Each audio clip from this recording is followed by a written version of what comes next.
at general education, and they went something like this: oh, well, we can't let the department chair do this because they might not have the interests of the faculty. We can't let this group of faculty do this because they may not represent what we want. And I thought to myself that what I was hearing was not a lot of trust of each other. And that concerned me because I trust you a lot. As I told these groups, you know, a university has the largest collection of smart people in the world. I mean, think about that. What other entity, corporate or not-for-profit, has this many smart people?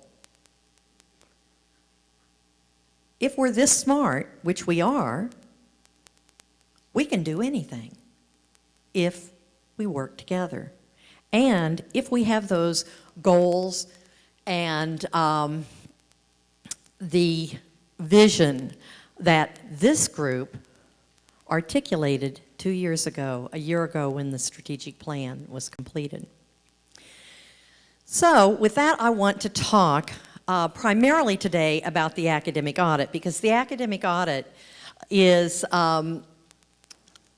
really the most comprehensive part of this process. The general education redesign is indeed part of this, but you have the document already on the web and have had since the first part of October. There has been discussion in Faculty Senate. There has been, I believe, or is going on now, elections of individuals to be on the group that will help us give direction to the general education redesign. So I want to talk about the academic program audit. And I do want to tell you, and this mirrors President Andrews' comment, that I have heard comments that I'm going to unfold this thing that says this is what we're doing, and I wish I were that smart to know exactly what we needed to do without anybody's input, but I am not. Pretty smart, but not that smart. And so what you're going to see is a framework, and then all of us are going to put that the building on the framework. So what do we want from the academic program audit? We want to align our priorities within academic affairs. We want to develop budget allocations based on those priorities, establish continuity in program development and funding process. Remember I talked about the layering and the Band-Aid? That's not a good way to do business, not if we want to fund our priorities appropriately. And we want to revise the reporting processes within academic affairs. Now, I'm not sure many faculty and staff have a true appreciation for that, but department chairs in this room will understand how difficult it is sometimes to do the work that is really important for our programs, because they have reports for this and reports for that. And I've long been an optimist that if we could align our reporting processes so that they were purposeful, instead of reporting because we have to report, then that can cut out a lot of time spent that can be done or can be used for other things. Okay. Underlying principles of the academic program audit are excellence and student success. And I want to re-emphasize what the President said. This is not an effort to reduce workforce. This is an effort to create an environment where you can do what you do and strive for excellence, achieve excellence, and through that, students succeed at Morehead State University. Included in the academic program audit are all academic programs within colleges and departments, as well as IRAP, all special projects for which resources are provided. An example of that might be international studies or leadership programs, that kind of thing. And to look at the academic affairs infrastructure and support functions. In order for us to stay on track, because these different audits are similar and related but not the same, I want to do some definitions. I use the term academic program audit for that overall process to review academic affairs here. So when I say academic program audit, that's that collective effort for us to evaluate what we're doing. The curriculum audit is the review of programs within departments and units within a college or institute structure. Okay, so that's the curriculum audit. The initiative audit is the review of funded projects and initiatives which may or may not be associated with an academic unit. And the infrastructure audit is the review of the support units within academic affairs. I'm going to talk a lot about the curriculum audit today because that's the one that we have to give some time and attention to. After all, academics is the foundation of what we do here. And excellence in our programs, our academic programs, is the most important thing that we can do. Now, we wanted to start with common understanding. And many of you have seen this, but this is the book by Dickinson on prioritizing academic programs and services. And what the goal was to have people all having a basis for knowing a common ground. This was distributed to the Provost Council, to all the department chairs, and the deans are on the Provost Council. And I want to point out that Mike Harford did an excellent review of this book, a condensed review, and he shared that with Faculty Senate. Mike, I saw you a few minutes ago. Is that on the web for everybody? Okay. I think that would be a good idea because you did an excellent job in summarizing the points, and I think this might be something you would want to look at. The Provost Council and subgroups are still in the process of working on the questions that we need to ask and what data do we need to have. And I want to share with you who is in that group so that you have an idea of who's sitting at the table right now. We have all the deans of the colleges, the chair of the Faculty Senate, the chair of the Chairs Council, administrators within academic affairs, the director of the Office of Institutional Research, the executive assistant to the president, assistant to the provost, and then me. We have been meeting a lot, and we have been discussing the framework. And let me tell you that we didn't just take Dickinson's book and go, okay, this fits Morehead State University. What has been involved in this is saying, okay, here we have this common knowledge about what is in this prioritizing framework. Now what applies to Morehead State University? How do we do this so that it has integrity for this institution? Okay, this is probably the part that will answer the most questions because when I looked at the information and the questions that were asked on the web, I saw some really specific things like, will we be doing more online courses? Will we be required to move to regional campuses? You know, they were very specific things in terms of, are we going to do this or are we going to do that? You need to know that I don't have those answers. That's going to come when we begin to look at our programs and what we are going to look like in academic affairs as we move forward in this in meeting our goals and the goals of the public agenda. For the general education redesign and the academic program audit, we have parallel timelines. And that is very important because what we are going to do with general education and what we're going to do with the rest of the curriculum have to be aligned. We cannot have them existing in two different frameworks. When I talk about this today, I just want you to keep in mind that we've basically broken it down by semester: fall 2007, spring 08, summer 08, and fall 08. And as I said, we're going to look at the curriculum audit in particular today. Okay, so what's happening now? As many of you know, tomorrow is November 1st. And so our departmental review teams will be identified by the 9th of November. And those teams will look different in every college, probably.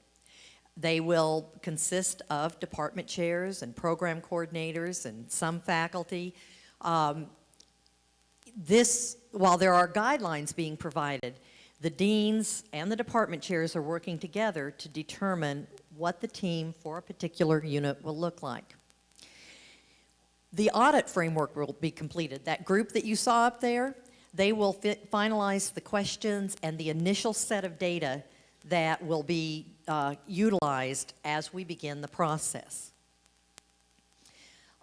Departmental discussions will begin. As those questions are distributed, then that team will be sharing some of that information. The chairs and the deans will be sharing some information. We're just getting started in November. We are going to have a training for those teams. And so the training format will be completed and our training materials will be completed. Okay? So we're not going to send a memo and say, this is what you have to do and you have 3 weeks to do it. We're going to say, this is the team, this is when training is, and we're going to train you. And then we're going to have more dialogue. In December, we're going to do the team training on the 4th, and we're going to distribute initial data. Then in that time frame, after the semester ends, and before the holidays, the teams are going to be able to review the information and make additional data requests. Let me repeat that. Make additional data requests.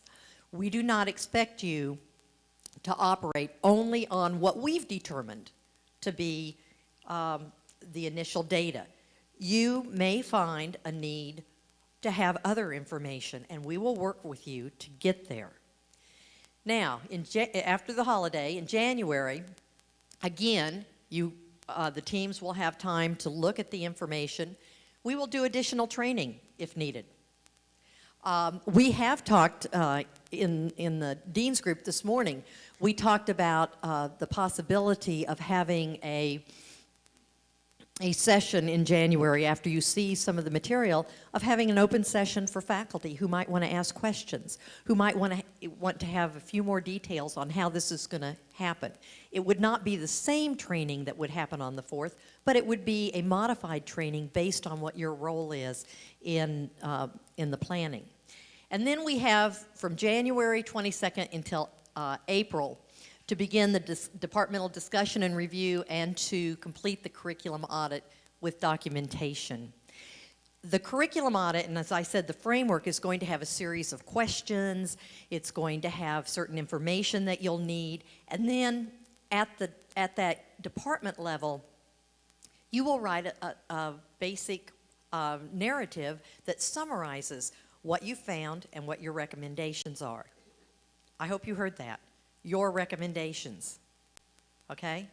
I am not going to come around to the departments and say, now, you need to decide to eliminate this program, or if you want more money, I am not doing that.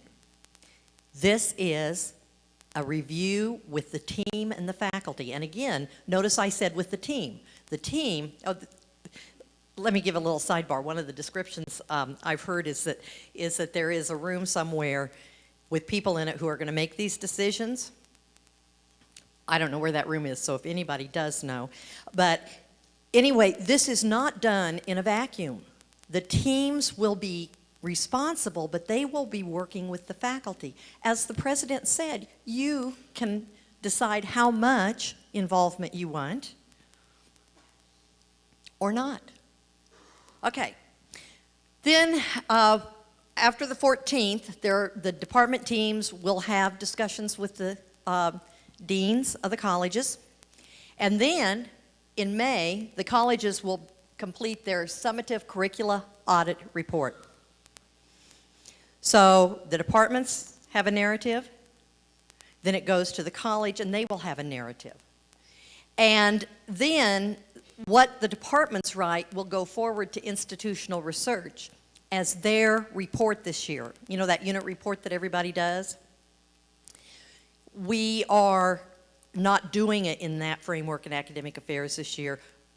This narrative that is developed from the departmental discussion will be that report this year. Okay. During the summer then, the deans and I will discuss the audit recommendations from the colleges. And during basically July, I will take all of the recommendations and develop a cumulative report with recommendations for academic affairs. Then that cumulative report will come back down, and it will go, there will be discussion with the deans and chairs, and then information that we develop at that level will then be distributed to the faculty via colleges and departments. Now this center thing, the outline for academic affairs reporting structure, as I said, we've got a lot of reporting that we do within academic affairs, and what we're trying to do is align that. So what we want to do is revise that process to get the most out of the least amount of reporting, okay? Okay, then in August and September, faculty and staff can discuss that, those recommendations that come from academic affairs, provide feedback to me, and then I will finalize those recommendations. And then in October, I will make a report to the cabinet, and we will begin working on our budget request based on the priorities. And then we will begin the implementation. Now, I know that you understand that we are going to come out with lots of different recommendations. Some of them will be things we can do right away. Some of them will be time sensitive, that we need a process to get there. And so the implementation means that we will begin to take those priorities and put them then into a time frame of when we can accomplish those, okay? So, from all of that, what are our goals? We want to identify programs for enhancement. We know that there are going to be programs that will be continued, that they are foundational, and that they need appropriate support to do what they need to do to achieve excellence in student success. There will probably be programs that are no longer viable, either at all or in the form they are in right now. We want to develop a funding framework. Universities fund historically for the most part. Now, you know, there are efforts to say, okay, we're going to look at our priorities and we're going to put money here, there, and other places. But we have not done the comprehensive, what is the base amount that we need to fund for a faculty member?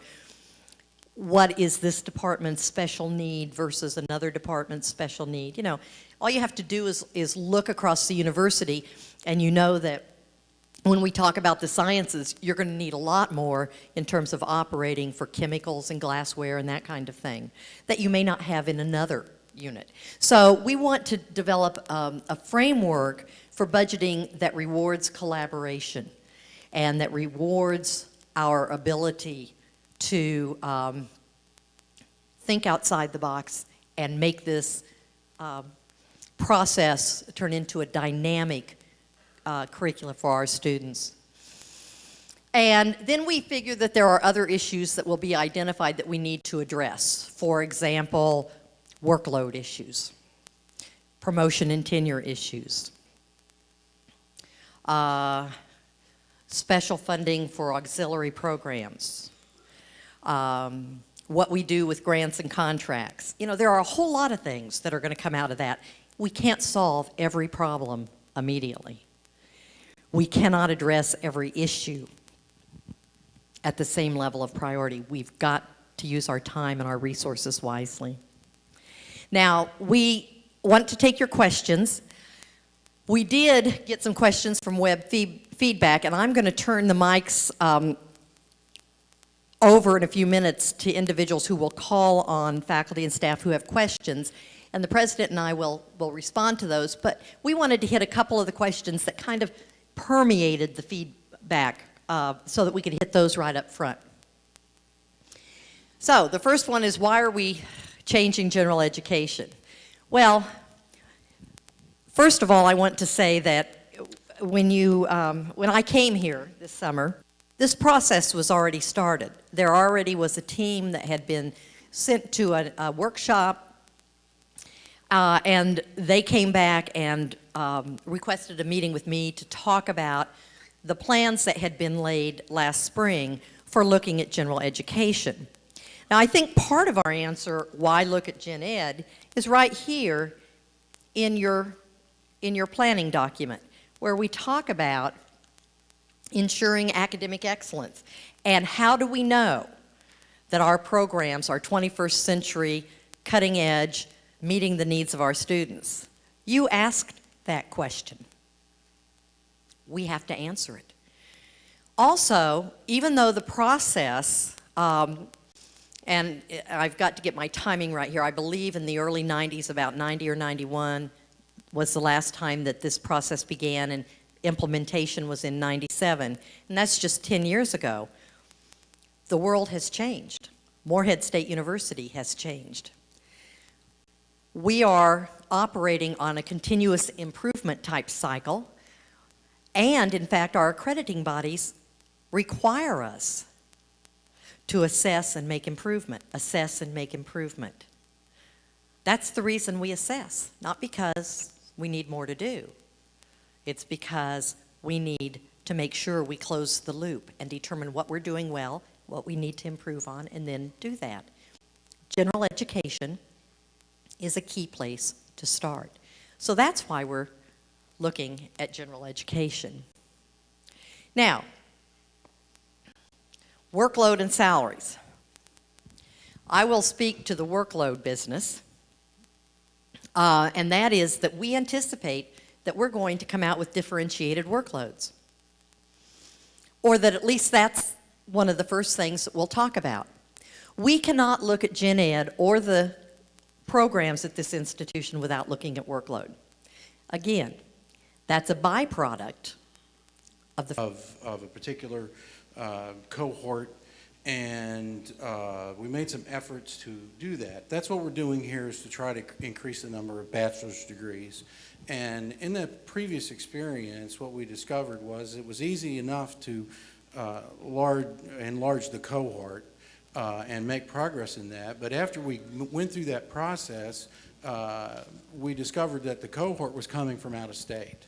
And I'm just wondering if in this $1,800 graduates that's going to drive our dollars, if after we get into this process, because one of the easiest ways to do it is to go out of state, bring in better prepared students, and then move them through the process, that after we get into this process, that at the accountability level, at the state level, and at our level, we all have an understanding that if the rules are going to change, or do we pervert the process a little bit, if every institution is going to have the same thing, so the people at Murray are going to be looking into Missouri, and the people at Northern are going to be looking into Ohio, if we're going to do it on raw numbers of degrees, or if we're going to get some credit and have a focus on the people from Eastern Kentucky that we serve.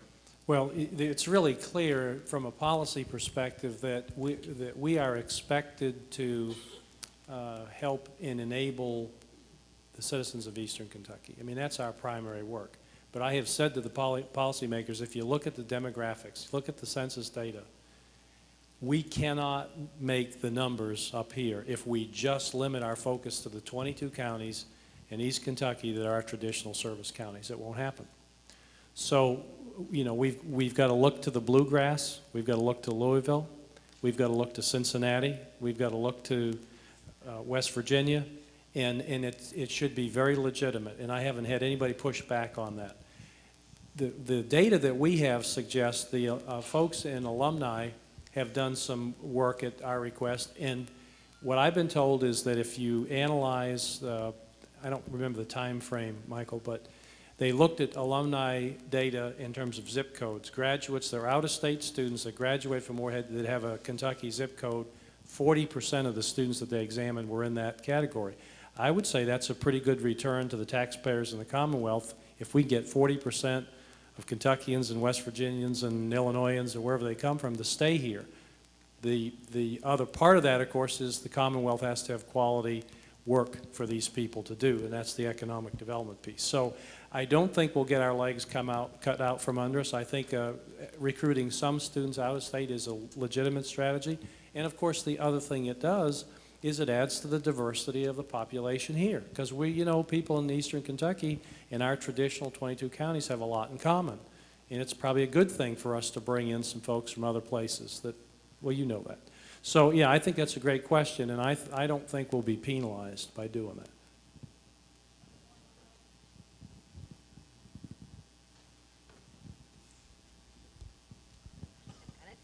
Hello, I'm Robin Blankenship in the mathematics department. My question involves the curriculum audit. In particular, we are continually revising and considering our coursework to make sure it's up to date, collaborate with other departments about what they feel their students need, get rid of prerequisites that are no longer relevant in today's society, and focus on national and state expectations of problem solving, critical thinking, and communication skills. With this in mind, what I've seen about the curriculum audit, most of the questions are not these open response learner outcome type questions, but more questions that start with the words, state the number of students that fill in a following category. I'm a little concerned that we're trying to reduce the worthiness of a program to a number, and I'm wondering what we're going to do to include learner outcomes as our major objective. First of all, Robin, I'm not sure what you've seen, because the document I've seen does have numbers, but the majority of it is open-ended questions. And so I'm not sure what you've seen or what you've heard. Now, my response to you is that because of the way that you do business in your department in terms of looking at your curriculum, looking at prerequisites, et cetera, this is probably going to be a breeze. You probably will be able to go through this process and build on what you're already doing. There are a number of units who do accreditations that will probably be able to do this kind of thing. But no, we're not boiling this down to numbers. We are trying to balance the data so we know what our data tell us, and we're building the open-endedness so that we can account for the differences across the university. Because this, while we want to have some uniformity, and we want to have good discussion and analysis, we don't want everybody fitting into the same square hole if you're not a square peg, okay? We're really trying to address those issues, and that's partly why this is October 31st, and we're having the convocation, and we didn't have it October 1st, because while openness and sharing information with you is critical, we felt that we needed to have more definitive understanding amongst ourselves of what we were going after before we just threw it out there.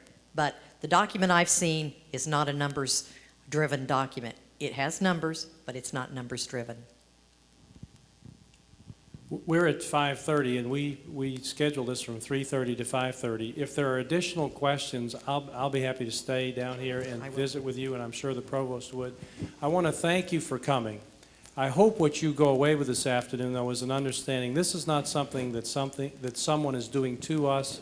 This is something we are going to do for ourselves, for the benefit of this institution, the students that we serve, the region in the Commonwealth that needs our help, because we have for 120 years been a light unto the mountains of East Kentucky, and I hope we'll continue to want to do that. I thank you for being here, and I thank you for your commitment to help this institution become the very best regional public university in the South. Thank you.